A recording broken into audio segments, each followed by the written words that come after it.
উজনিৰ বানক লৈ অখিল গগৈৰ বিস্ফোৰক সংবাদমেল। বান পৰিস্থিতি নিয়ন্ত্ৰণত চৰকাৰ প্ৰশাসন চূড়ান্ত ব্যৰ্থৰ অভিযোগ অখিলৰ।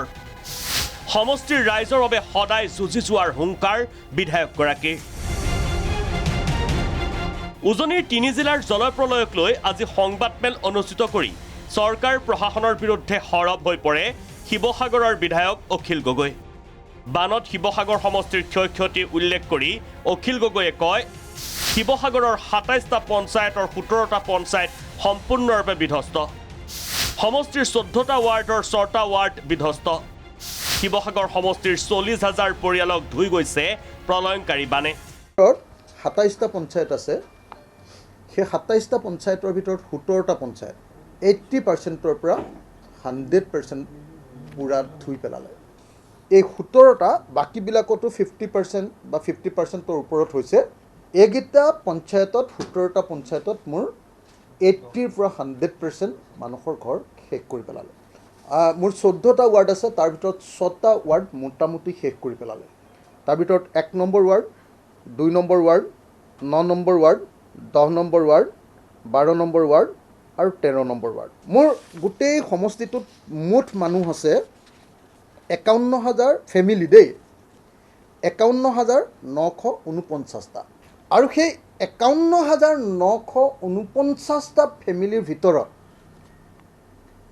প্ৰায় ৪০,০০০, ৩৭-৩৮,০০০ মান ফেমিলিক কমপ্লিটলি ধুই লৈ গৈছে। স্বাধীনতা দিৱসত অভিভাৱক মন্ত্ৰী বিমল বৰাৰ ভাষণৰ আঁত ধৰি শিৱসাগৰ জিলা আয়ুক্তক সমালোচনা বিধায়ক অখিল গগৈৰ।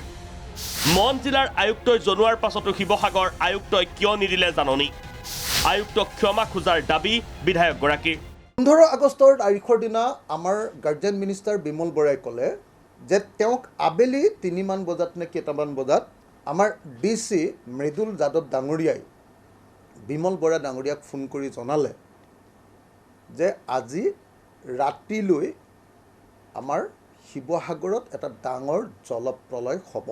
১৫ আগষ্টৰ ভাষণত তেখেতে কৈ আছে, তেখেতে কৈছে যে মন জিলাৰ উপায়ুক্তই শিৱসাগৰ জিলাৰ উপায়ুক্তক আবেলি খবৰ দিছে যে মনত এটা ডাঙৰ ডিভাষ্টেশ্যন হৈছে আৰু তাৰ ৰিজাল্টটো তললৈ গৈ আছে।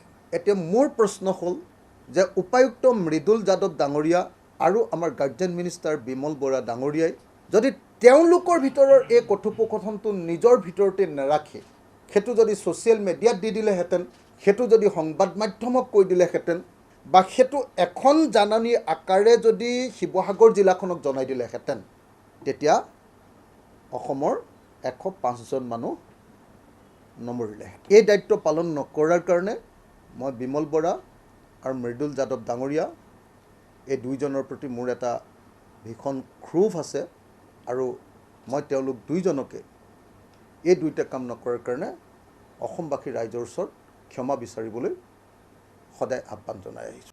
উজনিৰ প্ৰলয়ংকাৰী বানৰ কাৰণ ব্যাখ্যা কৰি অখিল গগৈয়ে কয়, মুখ্যমন্ত্ৰীয়ে কোৱাৰ দৰে ডাৱৰ বিস্ফোৰণৰ বাবে হোৱা নাই বান। অবৈধ কয়লা খননৰ ফলতে হৈছে এই বান। ইয়াৰ বাবে জগৰীয়া কৰে সুশান্ত বৰগোহাঁই, ধৰ্মেশ্বৰ কোঁৱৰ আৰু ময়ূৰ বৰগোহাঁইক। মইতো খাটাংকে ক'ম যে 3জন মানুহ এই বানপানীৰ কাৰণে জগৰীয়া। 1 নম্বৰজন সুশান্ত বৰগোহাঁই, 2 নম্বৰজন সোণাৰীৰ কোঁৱৰ, কি নাম আছিলে, ধৰ্মেশ্বৰ কোঁৱৰ, আৰু 3 নম্বৰজন ময়ূৰ বৰগোহাঁই। অসমৰ মুখ্যমন্ত্ৰীয়ে মিছাকৈ যে ঠগিব খুজিছিলে যে ক্লাউড ব্ৰাষ্ট বা জলবিস্ফোৰণৰ কাৰণে এই ঘটনা সংঘটিত হৈছিলে, সেইটো মিছা কথা। মন জিলাত 5টা শিলৰ বান্ধ বন্ধোৱা হৈছিলে। শিলৰ বান্ধটো কেনেকুৱা, মাটি আৰু শিল দি দিখৌখন এনেকৈ পুতি পেলাই তাৰ ওপৰেদি ট্ৰাক চলিছিলে আৰু ক্ৰেন চলিছিলে, কি কয় এইটো, খন্দাখন এখন এক্সকেভেটৰ চলিছিলে। কাৰণ দিখৌৰ দুইটা পাৰৰ পাহাৰত মানে কয়লাটো ওলায় আৰু দিখৌৰ দুইটা পাৰ পাহাৰৰ পৰা ইফালৰ পৰা সিফালৈ গাড়ী অনা নিয়া কৰিবৰ কাৰণে দিখৌ নদীৰ ওপৰতে 5টা এনেকুৱা ভেটা মাৰি দিয়া হৈছিলে। শিৱসাগৰ আয়ুক্তৰ সৈতে হোৱা সংঘাতৰ কথা উল্লেখ কৰি অখিল গগৈয়ে কয়, ৰাইজে টকা নাপালে আৰু টানকৈ কম। আয়ুক্তৰ কাৰ্যালয়ত বিধায়কৰ বিৰুদ্ধে প্ৰতিবাদ দেখি সুখী অখিল।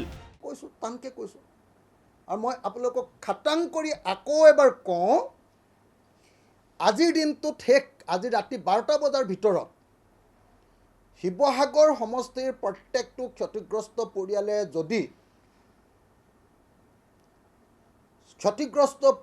যদি 15,000 টকাৰ ক্ষতিপূৰণটো নাপায়, এইটো ক্ষতিপূৰণ নহয়, এইটো ওৱান টাইম এছিষ্টেঞ্চ মই হুলস্থুল কৰাৰ কাৰণে দিছে এইটো, যে যদি প্ৰকৃত ক্ষতিগ্ৰস্ত প্ৰত্যেকটো পৰিয়ালে